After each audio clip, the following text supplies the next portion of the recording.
A graça e a paz do nosso Senhor Jesus, um bom dia aos irmãos. Nós estamos aqui iniciando essa madrugada de oração, madrugada em oração, que é uma programação da Federação de Homens do Presbitério das Alterosas, da qual faz parte a Igreja Presbiteriana de Nova Vista. Quando iniciou-se esse ano e foi programado pela Federação de que todo primeiro sábado de cada mês os homens das federações iriam se encontrar para orar, nós não sabíamos que estaríamos passando por esta pandemia. Ninguém poderia ter naqueles dias previsto que estaríamos passando pelo que estamos passando. Mas nada mais apropriado em um momento de pandemia do que promover momentos como esse de oração. Não apenas esse que já estava programado, mas de incentivarmos todos os esforços e todos os momentos para a oração. Então, estou transmitindo aqui esse momento tanto pelo YouTube quanto pelo Instagram, para ver se conseguimos aí atingir o máximo de pessoas e incentivar o máximo de irmãos a se unirem em oração. E mesmo aqueles que não puderem, por qualquer razão, ligar o equipamento e participar da transmissão, espero que possam estar também participando em oração nas suas casas, simplesmente orando, separando esse tempo para a oração. Eu vou iniciar esse momento, já que é um momento devocional, pela leitura da palavra do Senhor, leitura da palavra de Deus. O primeiro texto a ser lido é Lucas, o Evangelho segundo Lucas, capítulo 10, versículos 21 a 24. Evangelho segundo Lucas, capítulo 10,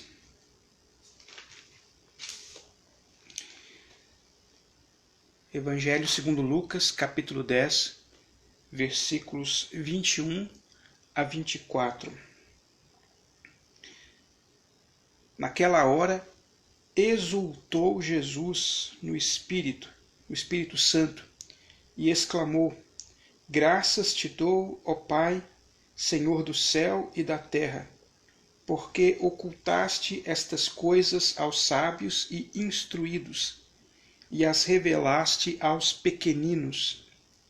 Sim, ó Pai, porque assim foi do teu agrado. Tudo me foi entregue por meu Pai. Ninguém sabe quem é o Filho, senão o Pai.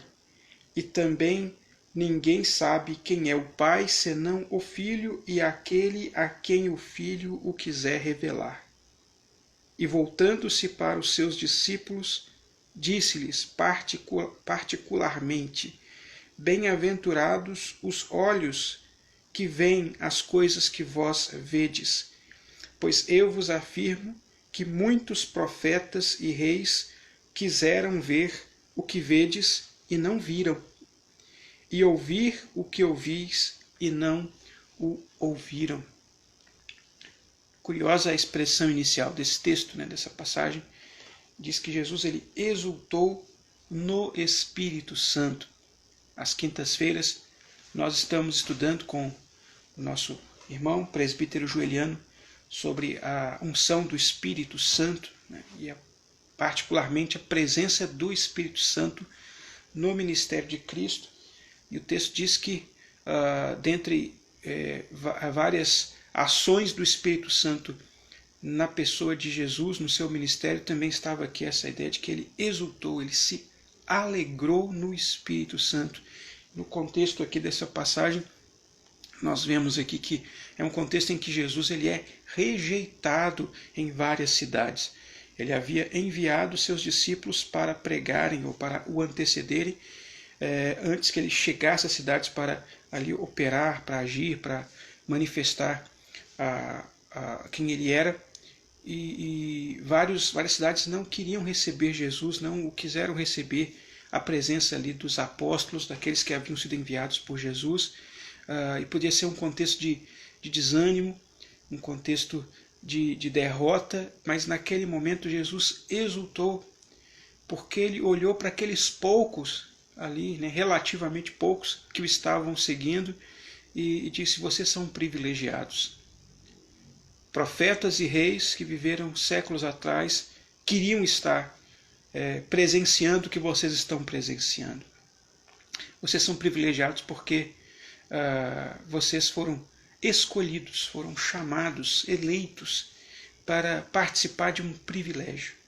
E nós, irmãos, aqui, ainda que distanciados, somos privilegiados. Ainda que poucos, somos privilegiados. Ainda que num contexto de extrema dificuldade, somos privilegiados. Temos esse privilégio de estarmos a serviço do nosso Senhor Jesus.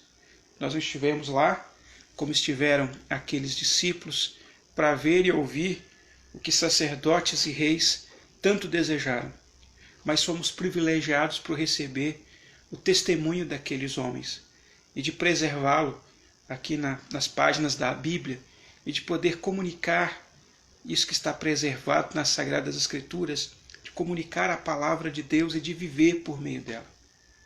Oremos ao Senhor com gratidão, expressando nossa gratidão. Jesus fala: vocês são bem-aventurados, vocês são privilegiados, felizes. Em tudo isso, não esqueçamos isso, irmãos. Somos abençoados por Deus, somos privilegiados pelo Senhor. Ó Deus, nossa primeira oração nesse tempo de oração, de intercessão, nessa madrugada de oração, é uma oração de gratidão ao Senhor pelo privilégio que o Senhor nos dá de sermos constituídos teus filhos. Agradecemos, Senhor, o privilégio de recebermos a tua palavra, enquanto tantos estão desorientados, confusos, sem paz. Nós temos a palavra do Senhor que orienta, que ordena o nosso coração, que nos permite, Deus, saber os passos que damos, Deus, em direção ao Senhor, de que estamos seguindo o Mestre, estamos seguindo a Jesus Cristo, nosso Senhor e nosso bendito Salvador. A nossa palavra inicial de oração, de gratidão, é para manifestar este conhecimento, expressar o nosso amor por Cristo pelo que Ele fez. E, de fato, concordar com as palavras do próprio Senhor, que dirigindo-se aos seus discípulos diz: vocês são bem-aventurados, vocês são felizes por poderem participar desse ministério. Ó Deus, que em gratidão possamos continuar esses minutos aqui diante do Senhor. Auxilia, Deus, auxilia os meus irmãos nesse exercício espiritual. Enche-lhes o coração da alegria da salvação, dessa bem-aventurança que nenhuma circunstância pode arrancar de nós. Assim, eu agradeço e louvo o Senhor e bendigo o Senhor, Deus, por todos os teus feitos para conosco. Em nome de Cristo o faço. Amém. Irmãos, vamos ainda, eu vou aqui, cantar o hino de número 64. Ele é chamado Grata Memória. É um hino de ação de graças, é um hino de louvor a Deus. Muitos não conhecem esse hino, ele é pouco lembrado, pouco cantado, mas creio que é apropriado para esse momento inicial, depois de ouvirmos Jesus falar para nós que somos bem-aventurados, somos felizes, somos privilegiados, que trazemos na nossa memória as palavras de Jesus e o que ele tem feito por nós. Hino 64, Grata Memória. Nunca meus lábios cessarão, ó Cristo, de bendizer-te, de cantar-te glória, pois guardo na alma teu amor imenso, grata memória. Quando perdido vagueava aflito e em densas trevas meu andar seguia, tu me buscaste lá dos céus mandando luz que me guia.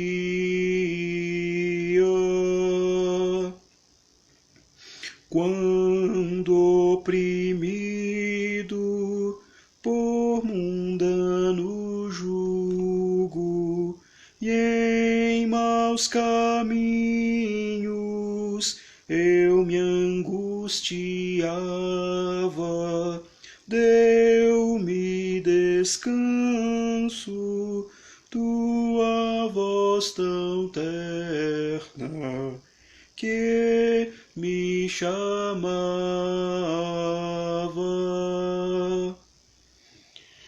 Aos fortes braços eu corri confiante,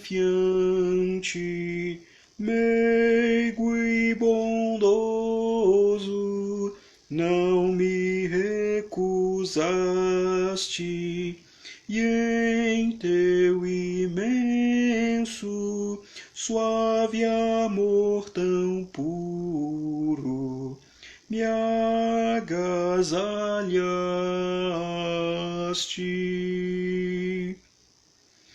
Oh, nunca, nunca cessarão meus lábios de bendizer-te, de cantar-te glória, pois em minha alma tu és sempre, ó Cristo, grata memória.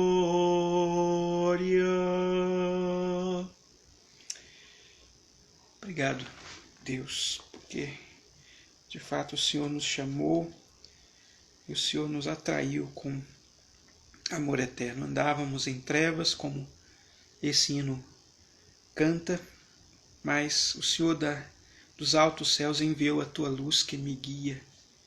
Obrigado pela tua salvação, ó Deus.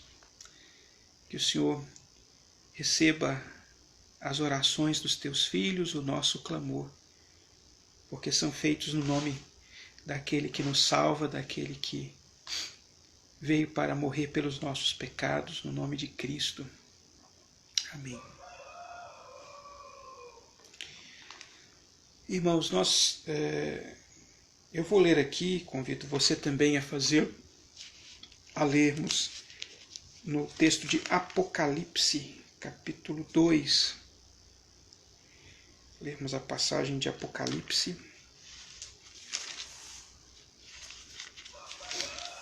Capítulo 2, versículos 8 a 11.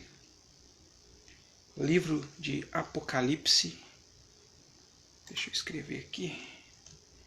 Apocalipse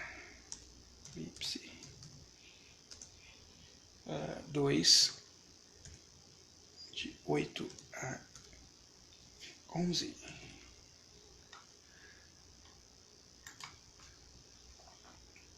Ao anjo da igreja em Esmirna escreve: estas coisas diz o primeiro e o último, que esteve morto e tornou a viver. Conheço a tua tribulação, a tua pobreza, mas tu és rico, e a blasfêmia dos que a si mesmos se declaram judeus e não são, sendo antes sinagoga de Satanás. Não temas as coisas que tens de sofrer. Eis que o diabo está para lançar em prisão alguns dentre vós, para ser dispostos à prova, e tereis tribulação de 10 dias. Sê fiel até a morte, e dar-te-ei a coroa da vida. Quem tem ouvidos, ouça o que o Espírito diz às igrejas. O vencedor de nenhum modo sofrerá dano da segunda morte. Releio aqui o versículo 10, que é sobre o qual eu quero trazer uma ênfase maior. Não temas as coisas que tens de sofrer. Eis que o diabo está para lançar em prisão alguns dentre vós, para ser dispostos à prova, e tereis tribulação de 10 dias. Sê fiel até a morte, e dar-te-ei a coroa da vida. Eu quero trazer aqui uma reflexão, na verdade, a partir da experiência de um irmão nosso, que viveu há muitos séculos atrás. Um homem chamado Policarpo de Esmirna. Ele era conhecido como Policarpo de Esmirna justamente porque ele foi um pastor, ele foi bispo na cidade de Esmirna, exatamente esta cidade da qual fala aqui a Escritura no livro de Apocalipse.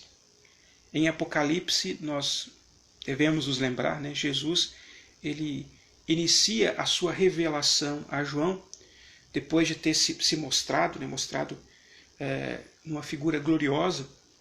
Ele começa a sua revelação dando a João a tarefa de encaminhar às 7 igrejas cartas que traziam para cada igreja certas orientações. Nessas 7 igrejas, apenas a única igreja que não recebe nas suas orientações nenhum tipo de repreensão é justamente a igreja de Esmirna, uma cidade que era famosa, conhecida naqueles dias, porque lá havia um templo dedicado não aos deuses típicos dos pagãos, mas um templo dedicado ao imperador Tibério.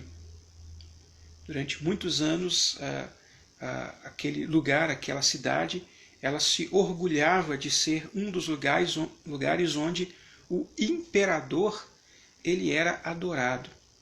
Talvez para nós pareça estranho, pensar que a figura de um imperador, de um rei, seja adorada. É claro que nós podemos, é possível que as pessoas tenham alguma admiração por alguma liderança política e até mesmo defenda essa autoridade em suas redes sociais, em seus relacionamentos. Isso nós entendemos, é compreensível. Mas não no sentido de adorar, no sentido de considerar as nossas autoridades como divinas. Pois isso no Império Romano, naqueles dias, não apenas era uma realidade, mas era algo promovido pelas autoridades romanas e com um aparente propósito bom. Pensavam assim as autoridades romanas que a promoção ao culto ao imperador promovia a unidade do império. O Império Romano foi formado pela conquista de vários povos diferentes, com culturas diferentes, com cultos diferentes. E a princípio o Império Romano ele não proibia que cada povo particular que tinha sido anexado ao seu império mantivesse suas crenças particulares, seus cultos particulares. Não havia a proibição do Império Romano para que os povos continuassem adorando os seus deuses como bem quisessem. O que o Império viu é que essa adoração particular, dos cultos particulares, poderia criar uma diferença, uma divisão dentro do Império e a fragmentação desse Império. Então, embora não proibindo a adoração dos seus deuses particulares, não proibindo os seus cultos particulares, os cultos particulares desses vários povos que compõem o Império Romano, os imperadores disseram, não, mas vocês têm que, além de adorar os seus deuses, além de promover os seus cultos particulares, vocês devem adorar o imperador, adorar o Estado. Porque nessa adoração ao Estado estava ali uma obrigação civil, uma obrigação de cidadania, que garantia a cidadania romana e, portanto, manteria o Império unido, debaixo da mesma bandeira, debaixo do mesmo propósito comum. Garantiria, portanto, a unidade daquele vasto império. E é claro que isso não foi fácil para todos os povos, em particular para a nascente religião chamada cristianismo.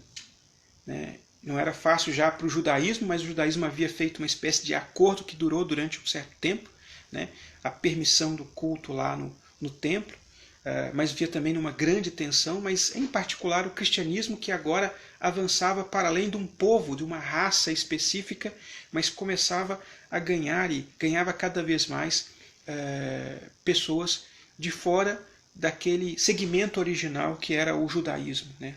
A fé cristã nasceu dentro da nação de Israel, conforme a promessa do Senhor lá no Antigo Testamento, da vinda do Messias naquele povo. Então isso começa a atrair a atenção das autoridades romanas e a oposição desse império, que via no cristianismo uma ameaça à integridade do império. Eles começavam a olhar para o cristianismo e ver na recusa, na resistência que eles tinham de prestar culto a César, uma ameaça a toda aquela estrutura política, econômica, social que estava sendo estabelecida pelos romanos. E eles achavam aquilo estranho, porque, veja bem, o culto ao imperador não era um culto elaborado, não se exigia grandes demonstrações de afeto. Bastava que você queimasse lá um incenso e dissesse, César é o Senhor. Pronto, era só isso. Era alguma coisa que demorava poucos minutos, feito num lugar público. Uma estrutura pública chega lá, queima lá um incenso e diz, César é Senhor. Pronto, volta para a sua vida e volta para a sua casa, continua cuidando da sua vida, da sua família. Que mal há nisso? Mas para o cristão havia um problema muito sério. O cristão sabe que não há outro Senhor, só Jesus é o Senhor. O cristão sabia que fazer aquela afirmação pública, embora parecesse algo banal, algo simples de se fazer, o cristão sabia que ele não podia fazer nenhuma afirmação meramente da boca para fora. E ele sabe no seu coração que só há um Senhor, só Jesus é o Senhor. Então os cristãos começam a recusar-se a participar desses eventos civis. Começa então uma grande perseguição. Na verdade, entre o final do século I, né, início do século II até o século IV, 10 grandes perseguições vão acontecer. E uma vai acontecer justamente no século II, e vai acontecer na cidade de Esmirna, porque ali haviam esses importantes templos, como eu já falei. E, como eu falei também, havia lá no século II, né, um presbítero, um bispo da igreja chamado Policarpo de Esmirna. Esse Policarpo, ele, segundo relatos, ele teria sido discípulo direto de João, o mesmo João que escreveu o Apocalipse, né? O João apóstolo, João que escreve os evangelhos, João que deixa as cartas à igreja. Policarpo teria ouvido da boca do próprio João as palavras que estão contidas nas escrituras sagradas, nos evangelhos, no Apocalipse. Ele teria aprendido de João. Quem fala isso é um outro antigo cristão chamado Inácio, né? Nós chamamos esses antigos cristãos de pais da igreja. Policarpo foi um desses chamados pais da igreja. E um discípulo de Policarpo, chamado Inácio, em suas cartas é que teria dito, quando ele estava ali transmitindo uma palavra para alguém que estava se desviando do cristianismo, ele chama atenção, dizendo para ele, olha, eu ouvi as palavras, as palavras de Policarpo, isso ardia no meu coração, quando ele nos contava do que João, o apóstolo, o que ele fez, o que ele ouviu da boca do próprio Verbo que se fez carne. Então, Policarpo foi responsável por fazer discípulos, ele mesmo que foi um discípulo dos apóstolos, para que continuaram transmitindo a verdade do Evangelho, a verdade que o Verbo se encarnou, né? O Verbo divino se fez carne e habitou entre nós, de que ele morreu naquela cruz, de que ele ressuscitou. E por causa do seu testemunho, ele foi perseguido pelas autoridades romanas. A princípio, ele havia fugido da cidade de Esmirna, foi para uma fazenda próxima. Houve uma denúncia, ele teve que fugir para outra fazenda, mas quando ele ficou sabendo que cristãos estavam sendo torturados para entregar o seu paradeiro, ele decidiu se entregar. Ele disse, não vou mais fugir, vou esperar que as autoridades venham aqui e me busquem. E contam os registros históricos da vida de Policarpo que quando chegaram as autoridades militares, né, as autoridades romanas para levá-lo preso, soldados romanos para levá-lo preso, que ele abriu a porta daquela casa onde ele estava hospedado, chamou aqueles homens para entrarem, serviu comida para eles, e ele pediu, olha, me deem apenas um tempo para que eu possa orar a Deus. E dizem os registros que ele teria ficado 2 horas orando a Deus, orando ao Senhor. Depois ele disse, podem me levar, eu estou pronto para ir. Policarpo foi levado até a autoridade, o procônsul que dirigia ali, administrava a cidade de Esmirna, naquela região, tentou convencê-lo de todas as maneiras a prestar uma homenagem pública ao imperador e assim sair vivo. Policarpo já era um senhor de 86 anos quando isso aconteceu. Já estava bem avançado em idade. E aquela autoridade não entendendo por que da resistência daquele homem de fazer algo tão simples, meramente queimar um incenso e dizer palavras de reconhecimento da autoridade civil. O que tinha de mais nisso? Ele não precisava crer no seu coração, bastava que ele falasse aquilo publicamente, mas Policarpo resistia a todas as tentativas e dizia, eu nunca vou fazer isso. E uma expressão de Policarpo ficou famosa na história da igreja. Até hoje ela é lembrada e ela é recitada. Ele contra-argumentando com a autoridade romana, né, com aquele procônsul que tentava vencer a sua resistência. Policarpo teria dito a seguinte frase, vivi 86 anos servindo-lhe, servindo a Jesus, e nenhum mal me fez. Como poderia eu maldizer ao meu rei que me salvou? Para Policarpo, aquilo não era só uma expressão pública qualquer. Diz, olha, se eu fizer isso, eu vou estar maldizendo a meu Jesus que me salvou. Como é que eu poderia fazer um negócio desse? Ele nunca me fez nenhum mal, ele me salvou. E, portanto, Policarpo ele se recusa terminantemente a fazê-lo. Até nesses registros, um momento onde a autoridade teria gritado assim, malditos os ateus. E ateu era a forma como o romano se referia aos cristãos. Para os romanos, os cristãos eram vistos como ateus, porque eles não tinham um Deus visível, né, uma imagem de escultura, eles não adoravam uma figura em imagem. Então eles diziam assim, esses homens não têm Deus. E naquele momento Policarpo teria se voltado para a multidão que estava furiosa, aguardando que ele fosse morto, e dito, de fato, malditos os ateus. Aí ele aponta para os pagãos. Como dizendo, vocês aqui não têm Deus. Vocês têm um monte de imagens, figuras e até um César que vocês adoram. Mas vocês não têm Deus.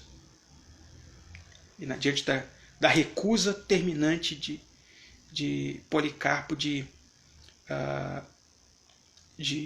render-se ao culto do imperador, ele é amarrado numa estaca e ele é queimado vivo, ele é queimado. Diz ainda o registro que batia um vento muito forte, então as chamas não se mantinham na mesma direção, então aquilo estava causando uma dor muito grande a ele, mas ele resistia ali, sofrendo, morrendo muito lentamente.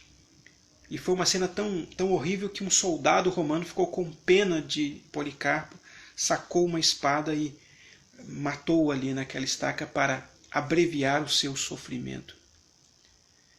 Qual a importância da gente pensar num testemunho desse?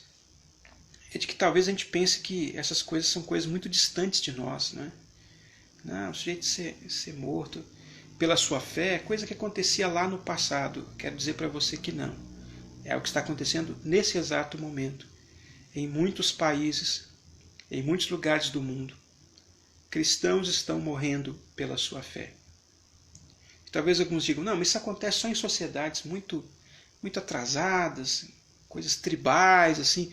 Não, isso também está acontecendo em países muito sofisticados.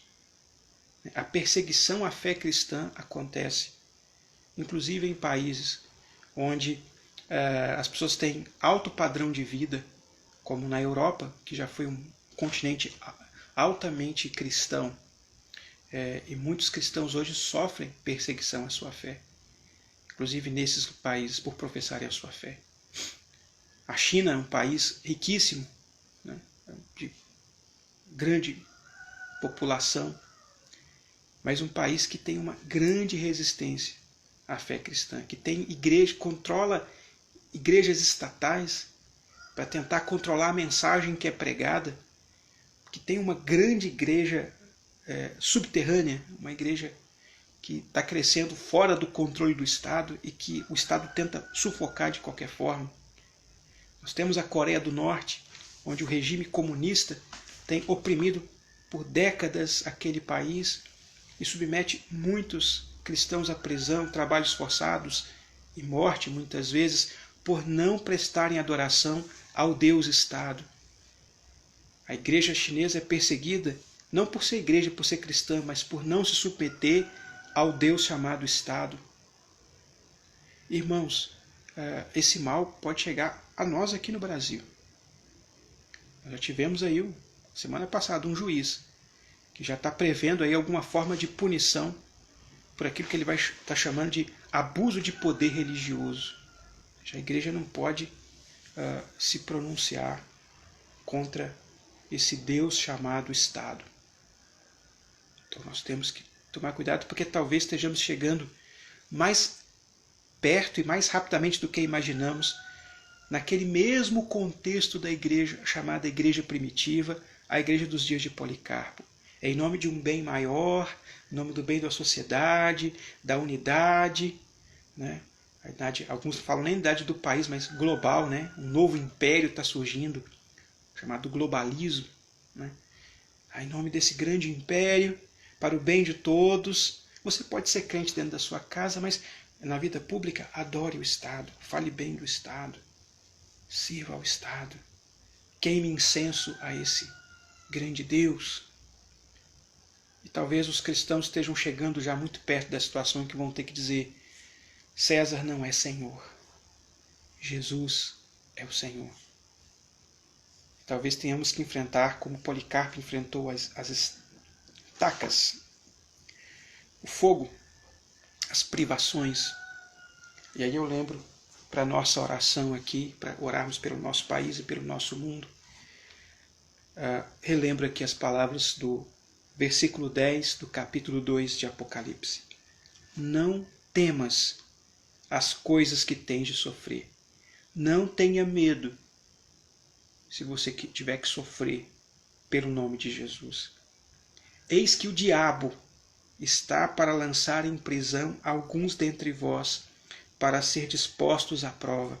Alguns, não são todos, mas alguns talvez terão que provar um ataque mais direto, sofrerão mais diretamente nas mãos do inimigo. Vocês terão tribulação de 10 dias. Tem momentos que a tribulação fica mais intensa. Estamos vivendo aí esse tempo de quarentena já há tantos dias, né? Meses já. Uma provação mais intensa e agora um pouco mais intensa ainda pela demora em retomar as atividades sociais e econômicas. Mais intenso, mais duro. A palavra de Cristo para nós nessa situação é: ser fiel até a morte e dar-te-ei a coroa da vida. Seja fiel até a morte. Você vai receber a coroa da vida. Policarpo, esse nosso irmão que viveu há tantos séculos atrás, ele foi fiel até a morte. E sabemos que, pela palavra que ele recebeu, o prêmio, a coroa da vida. Vamos orar pelo nosso país, pela nossa igreja, por tudo que temos vivido, especialmente para que Deus nos dê a graça de sermos fiéis. Senhor, aqui nesse momento de oração, clamamos a Ti, ó Deus. Clamamos para que o Senhor nos dê a graça de sermos fiéis em todo o tempo. Especialmente quando o tempo da provação se tornar mais intenso. Nós lemos aqui na Tua palavra que naquela cidade, na cidade de Esmirna, a perseguição se tornou em um período mais intensa. E nós conhecemos da história, da vida deste servo Teu chamado Policarpo, que mais adiante, anos depois, mais uma vez aquela cidade provou uma intensa e dura perseguição. Mas para a glória do Senhor, o Senhor sustentou ali um povo que foi fiel ao Senhor. Um povo que não negou o nome de Jesus, não negou o testemunho de Cristo, não rebaixou Jesus a uma mera religião privada, mas afirmou corajosamente que Jesus é Senhor. E nós que estamos vivendo esse tempo de pandemia, tempos de dificuldades, de lutas, nós queremos continuar essa afirmação bíblica e essa afirmação que esteve nos lábios de tantos e tantos servos como foi Policarpo, de que Jesus é o Senhor. Ele é o Senhor sobre a pandemia. Jesus é o Senhor acima do Estado que tenta deliberar sobre essa pandemia. E Jesus é Senhor sobre todo o mundo que Ele criou, sobre todo o universo que Ele criou, sobre todos os governos. Portanto, não importa o que os homens façam, não importa as decisões que eles tomem, não importa os arranjos políticos, econômicos, sociais que sejam feitos, Jesus continua sendo o Senhor. E nós aqui, em oração, nós Primeiro, agradecemos por estarmos debaixo do reino de Jesus, seguindo os passos do Senhor. E intercedemos por esse mundo e por aqueles que se negam a estar debaixo do governo, do senhorio de Cristo. Ó Deus, a dura resistência a esse reino nos nossos dias. A experiência de Policarpo, de ser perseguido pela sua fé, não é uma experiência que ficou no passado, é uma experiência presente.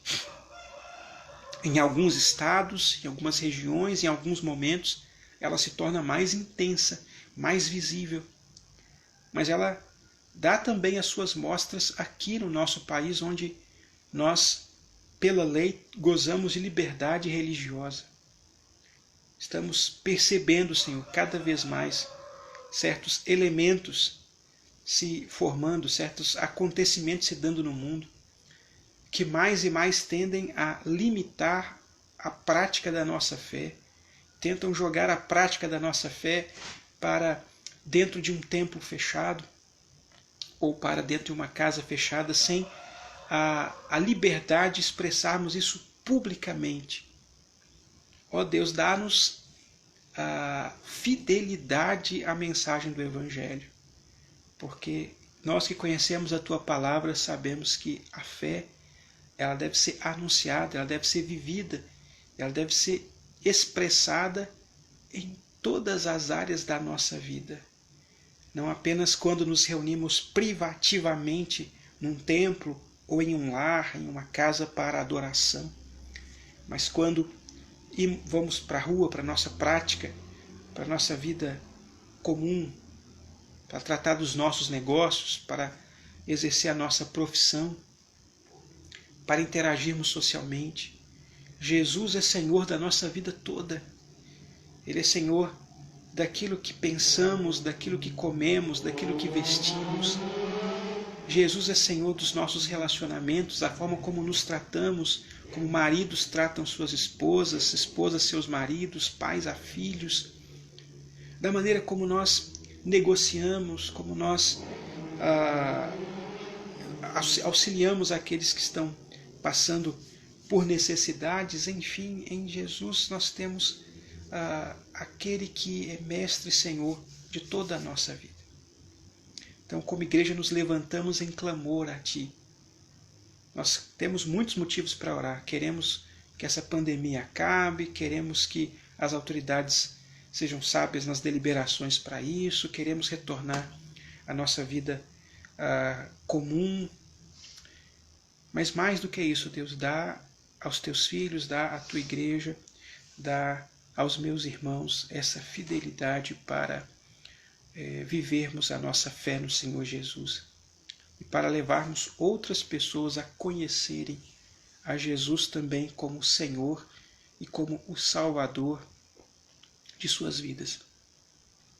E assim como foi esse servo que marcou a história, Policarpo, o Senhor também nos dê a graça de marcar a nossa geração com uma vida de fidelidade, de amor ao Senhor, de dedicação. Ó Deus, tem misericórdia daqueles que nos governam, Pai. Quebra no coração a vaidade daqueles que se sentem deuses por ocuparem esse lugar de poder, daqueles no executivo, legislativo, no judiciário, tanto no âmbito federal, no estadual, no municipal. Tira do coração dessas figuras de autoridade a falsa ideia, a diabólica ideia de que são intocados, são deuses, que podem fazer o que bem quiserem, que estão acima dos meros mortais. Ó Deus, tira essa vaidade, que foi a vaidade que impulsionou a figura do imperador romano, essa imaginação do anticristo que tantos carregam no coração pela vaidade das suas almas. Mostra-lhes, ó Deus, que só há um Deus verdadeiro, que é o Senhor. Faze, Deus, como Tu fizeste nos tempos passados, através dos Teus profetas que confrontaram os reis apóstatas. Faze, Deus, com que os homens sejam humilhados na Tua presença e que o Senhor mostre que o Senhor é Deus. Mostra isso nos nossos dias, Deus, e faz isso especialmente através da Tua igreja. que nós sejamos, Deus, um povo profético, um povo que profetiza nesses dias, que anuncia a tua palavra com autoridade, que confronta os deuses falsos e que aponta para o único caminho da salvação, que é Jesus Cristo. Ó Deus, que possamos ver um avivamento espiritual, um verdadeiro avivamento nos nossos dias. Um avivamento de conversão, não meramente adesão à igreja, não pessoas se tornando membros da igreja, porque nós sabemos que muitos podem se tornar membros da igreja por falsas motivações, por impulsos do coração, por vaidades, por mero tradicionalismo. Ó Deus, que haja uma vinda às nossas igrejas por um ato, um sopro, um impulso do Teu Espírito Santo, por uma ação interna de quebrantamento. Essa obra que nós não podemos realizar, só o Teu Espírito pode realizar. Nós, como igreja, como agência profética, como pregadores, nós podemos pregar a palavra e de forma externa fazer com que as pessoas ouçam a Tua voz. Isso o Senhor deu a nós como tarefa, o Senhor nos ordenou fazer isso. Mas nós reconhecemos, Deus, que esse ato externo de anunciar, de proclamar, ele não tem poder em si mesmo para convencer o pecador.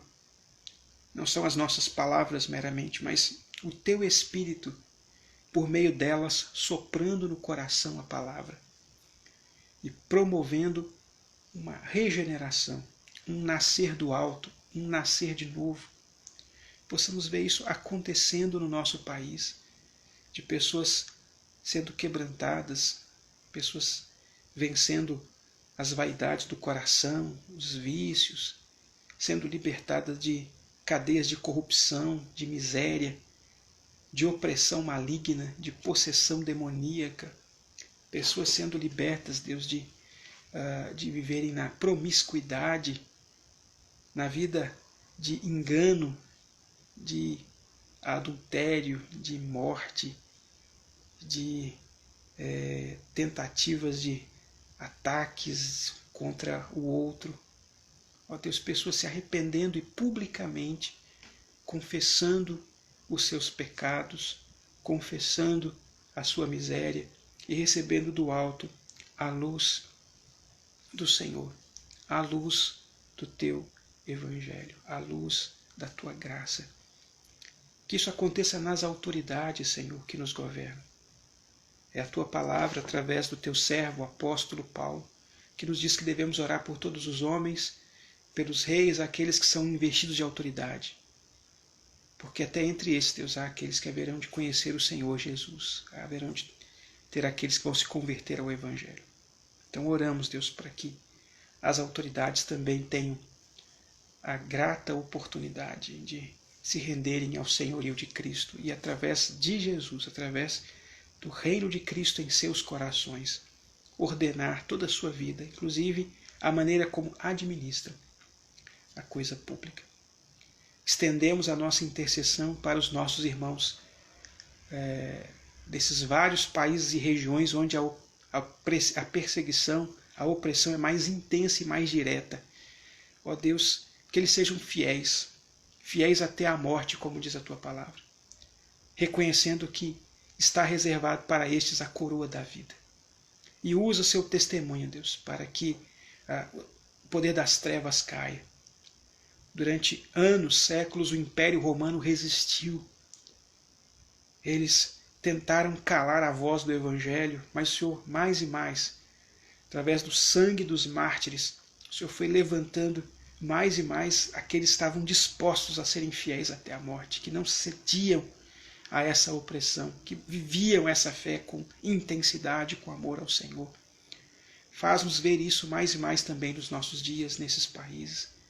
Que a China, Deus, onde tem lá um governo comunista que oprime a religião, que tenta controlar a religião, a Coreia do Norte, aqui perto de nós, Cuba, a Venezuela, tantos países assim, Deus, possam experimentar um grande avivamento espiritual que transforme as estruturas políticas.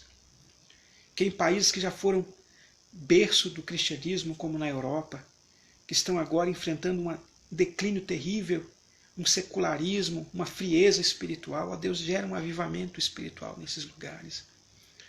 Para que o secularismo que tem se afastado do Senhor e levado tantos à morte possa ser revertido pelo amor àquele que é a própria vida, que é o Senhor Jesus.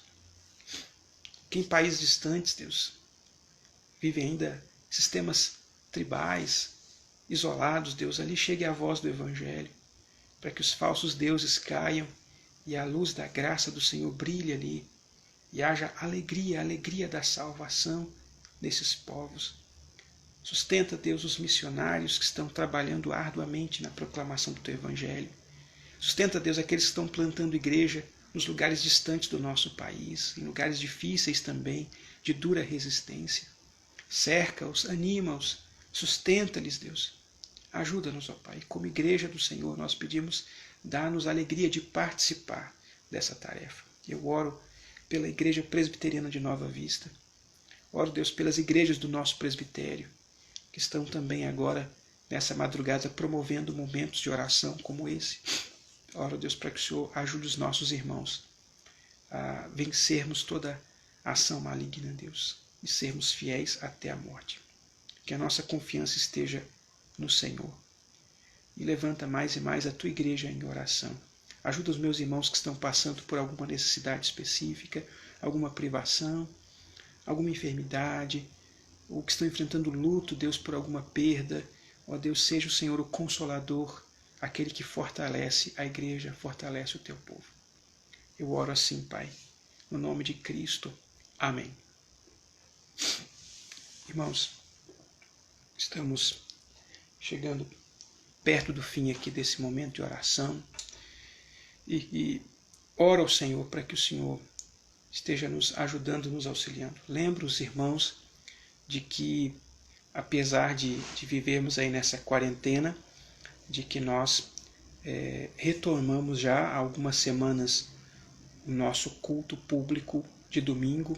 Então nós temos pela manhã às 9h30, temos lá o nosso culto, e temos à noite, não mais às 19 horas, mas às 18 horas, o nosso culto vespertino. Todas as medidas de cuidados foram tomadas para recebermos os irmãos ali. Então, se você tem condições, você não faz parte de um grupo de risco, tem condições de estar gozando de boa saúde, quero incentivá-lo a participar conosco. Para isso você deve dar o seu nome, para que nós possamos ter o controle de pessoas ali, há um limite de espaço. Mas dentro desse limite, nossa expectativa é de que a igreja esteja toda ocupada dentro desse limite, né? Não excedendo esse limite. Queremos que todos os espaços possíveis estejam ocupados, tanto pela manhã quanto no culto da noite. Então, oremos por isso. É importante que a igreja dê passos também corajosos. Eu fiz uma reflexão bíblica aqui e usei como modelo, como um exemplo histórico, a vida de Policarpo.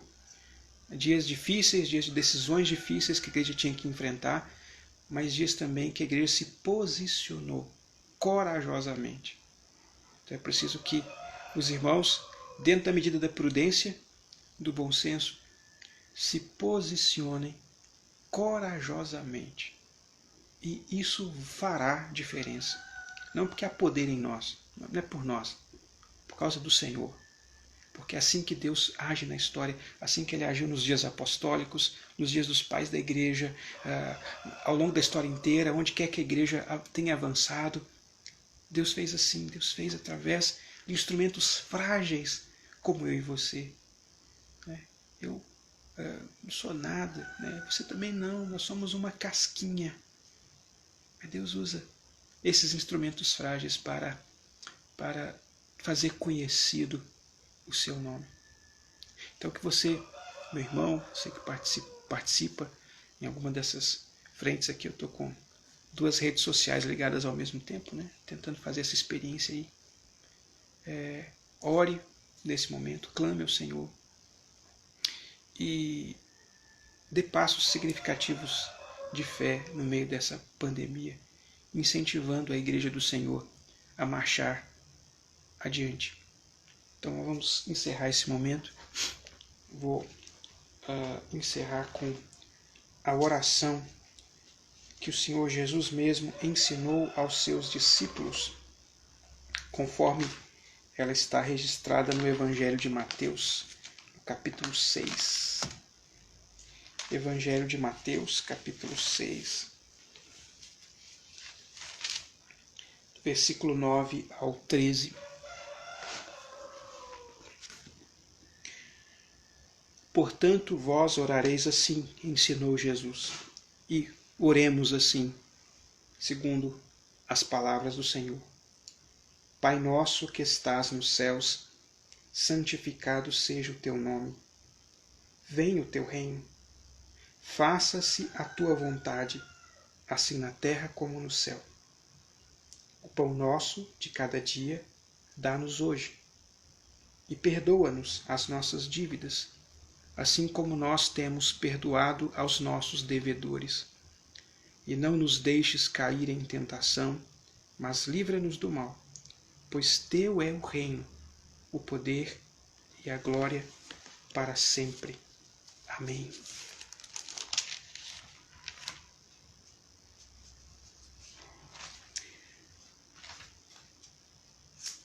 Hino de número 6, Doxologia. A Deus Supremo, benfeitor, anjos e homens deem louvor. A Deus o Filho, a Deus o Pai, e a Deus Espírito, glória dai. Amém. Um bom dia a todos, que Deus os abençoe na graça e na paz do Senhor.